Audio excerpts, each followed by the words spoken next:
incroyable. Ouf, putain.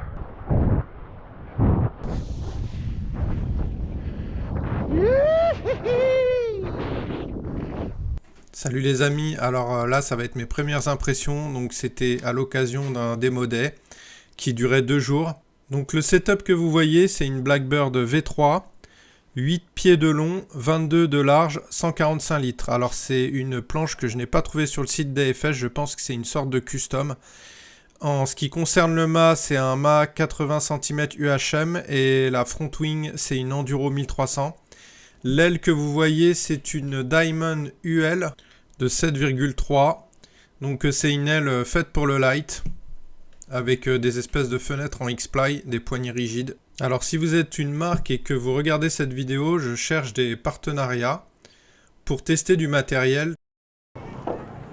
Pas la joie.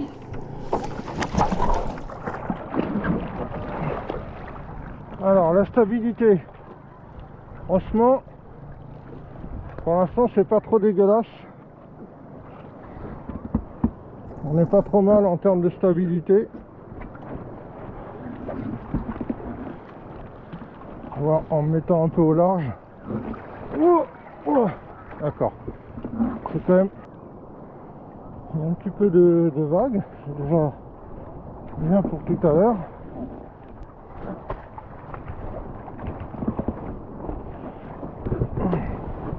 Je vous ai laissé un peu la partie flottaison, stabilité à l'arrêt, etc. Je pense que c'est important. On ne le met pas assez en avant. Et ça donne une idée de la difficulté d'utiliser une planche de downwind quand on veut faire de la wing ou autre. Bon, j'arrive quand même à me débrouiller alors qu'il n'y a aucun vent pour tenir debout sur la planche.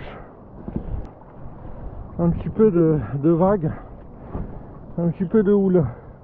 Ah, j'ai pas de chance parce qu'à chaque fois qu'il y a fait un démo day dans le coin, il n'y a jamais assez de vent. Donc j'utilise l'aile comme trépied, je mets de l'aile, je plante l'oreille dans l'eau et ça me permet de me stabiliser.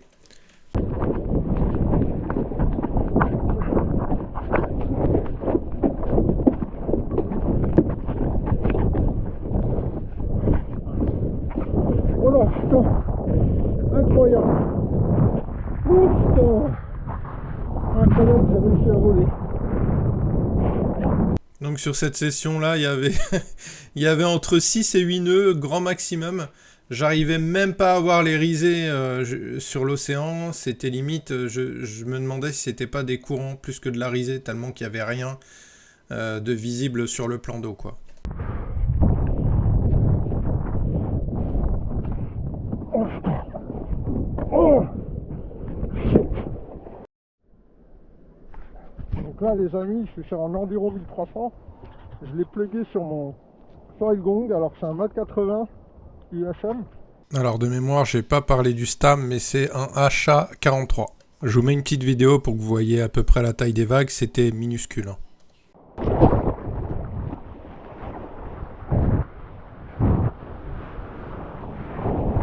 Alors en surfoil, c'est compliqué de pouvoir tester sur un démo day. Déjà, c'est un miracle d'avoir des conditions de surf. Comme je mettais du temps à prendre des vagues, à un moment, je suis sorti et je me suis dit, c'est bon, faut pas déconner, il y a quand même d'autres gens qui veulent tester le matos. Alors j'ai un collègue qui était sur place qui m'a motivé à revenir le lendemain. Et effectivement, miracle, il y avait un petit peu de vent, il y avait une fenêtre de vent, donc il fallait y aller le matin.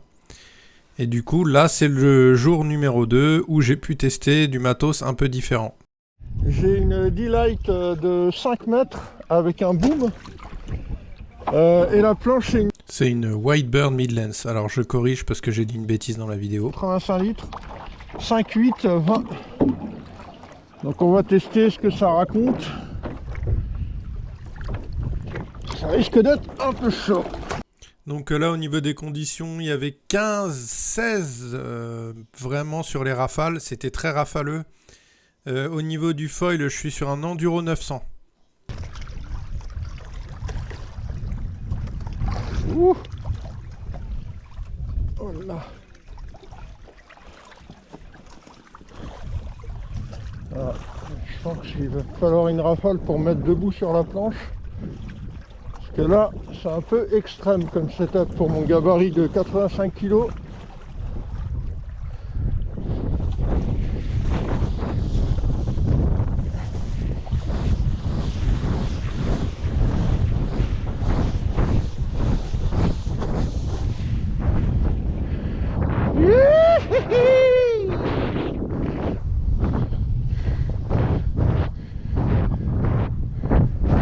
ça décolle assez facile. Par contre, pour essayer de faire que je reste en l'air, quoi. Sinon, je suis dans la sauce.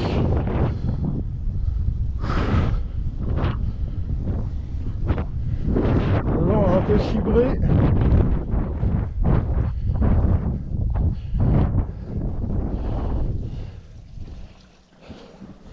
Ouh! Voilà, game over.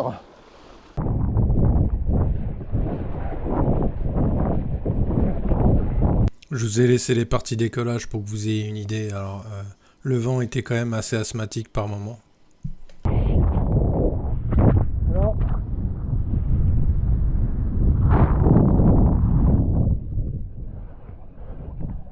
Oh putain, la manière.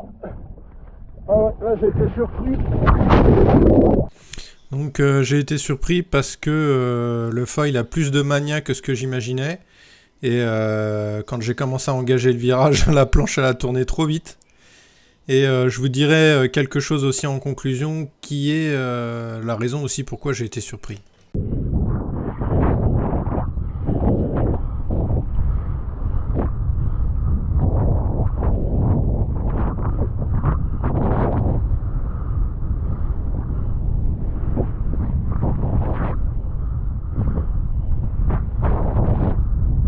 Une belle recolle.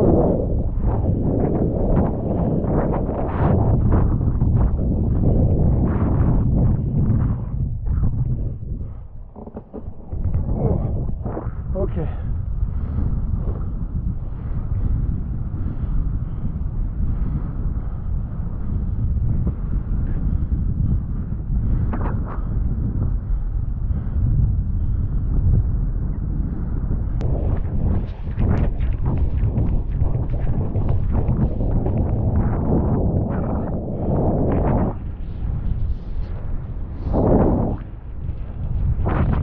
Je dirais que c'est moins, ça a l'air d'être moins rapide que le skate.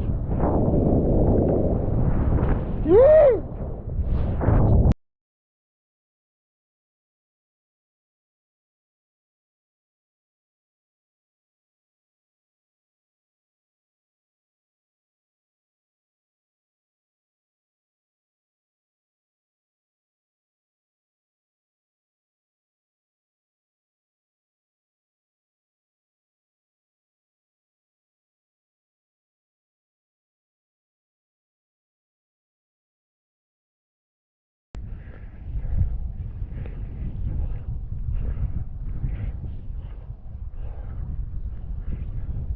Alors pour la conclusion du matériel que j'ai testé. La D-Lite j'ai bien aimé, le format est parfait. Moi c'est ce que je ride tous les jours sans problème. C'est relativement léger. Le leash est pas mal du tout. Je me suis pas emmêlé une seule fois. Il est élastique. Enfin il est vraiment bien par rapport à mon leash élastique sur ma Takun. En ce qui concerne le boom, alors par contre parce qu'il y a des mauvais côtés. Alors j'ai pas pu tester les tacs. Je sais pas si elles passent bien les tacs. Mais le boom, j'ai trouvé que le grip était assez agressif. Donc à la longue, je sais pas ce que ça va donner, mais les dessins, ils sont assez profonds. Donc je trouve que c'est assez agressif quand même. Alors le foil. Alors là, c'est vraiment surprenant parce que le foil, on le sent pas. C'est un extraterrestre. C'est un foil qu'on sent pas sous les pieds. Je sais pas l'expliquer autrement que ça. Alors, niveau facilité de décollage, il décolle plus rapidement que mon foil habituel. En VMAX, il a l'air un peu moins rapide, mais c'est peut-être une impression. La mania, elle est super bonne, mais en fait, comme on n'a pas de retour dans le foil, on sent pas sur les virages, sur un foil lambda, sur un foil, les foils en général, quand on engage un virage, on sent un retour de pression dans le foil. Et bah, sur le enduro, on sent rien du tout. C'est comme si vous aviez aucun foil. C'est vraiment... C'est curieux. C'est vraiment quelque chose. Et même avec le 1300, le jour d'avant, quand j'étais sur la vague, je me suis pas fait éjecter ni rien. C'est un foil extrêmement doux. Et ça m'étonne pas que...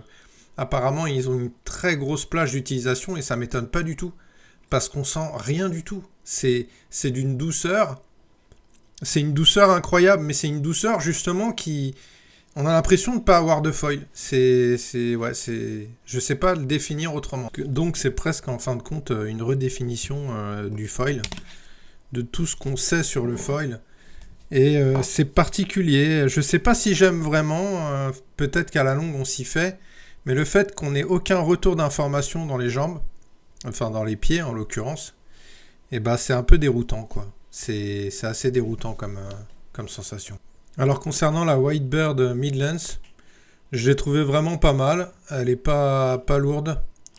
Il y a une poignée de portage. Et je suis quand même assez étonné. J'ai pas trop galéré sur un volume de 85 litres pour une largeur de 20. Franchement, je suis assez étonné. Alors c'est sûr, quand il n'y a plus de vent, je m'enfonce direct avec mon gabarit. Mais je trouve qu'ils ont fait des bons volumes sur cette planche. Puisque là, j'ai le tableau en face des yeux. Il y a 85 litres, 100 litres et 115 litres. Pour moi, ça couvre pas mal de gabarits. Et ouais, pour moi, c'est sûr qu'une 100 litres aurait été peut-être plus adaptée pour mon gabarit. Mais franchement, voilà, la planche, elle décolle nickel, elle rebondit dans l'eau. C'est agréable. Alors après, c'est peut-être pour ça aussi que l'enduro, il décolle vite. Je ne l'ai pas testé sur une planche normale. Il y avait une Fire, mais les gens... elle était utilisée. Et puis, bon, comme il y a d'autres personnes qui voulaient tester, j'ai pas pu non plus tester tout le quiver. Mais c'est clair que ça facilite sûrement le décollage. Je vais tester le gros setup de tricheur, donc peut-être même un setup de downwind. Une Silk 1050 avec une Blackbird Advance. Et elle faisait, je l'ai testé hier, 145 litres, un truc comme ça. Et elle de 6, du coup, que j'ai pas testé. Avec une partie aramide, etc. Poignée rigide. La partie sur le bladder à l'avant. Et poignée rigide. Donc c'est parti, une petite. Les amis, le setup va très bien, puisqu'il y a quasiment plus de vent. J'ai l'impression que ça s'est bien effondré. Donc ça va permettre de tester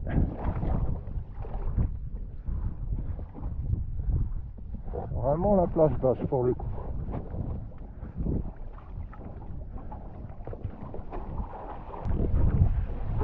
Je ne maîtrise pas encore le gabarit de l'aile. Le gabarit est un peu traite. Ah, ça y est. Oh putain. Il est grave mis à l'avant. Ouais, alors j'ai demandé à changer les réglages du foil, à le mettre un peu plus en avant, parce que sur la Whitebird Midlands, je trouvais que j'avais un tout petit peu de pied arrière. Et là, ça allait pas du tout sur la planche.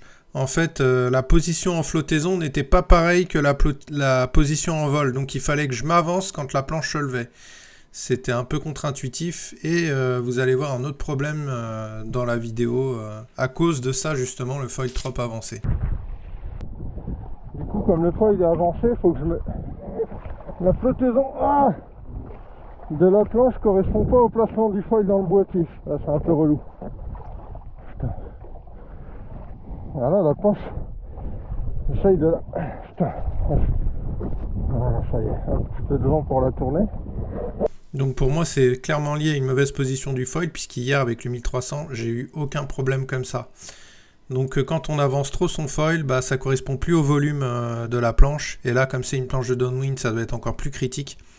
Et du coup, j'arrivais plus à faire pivoter la planche.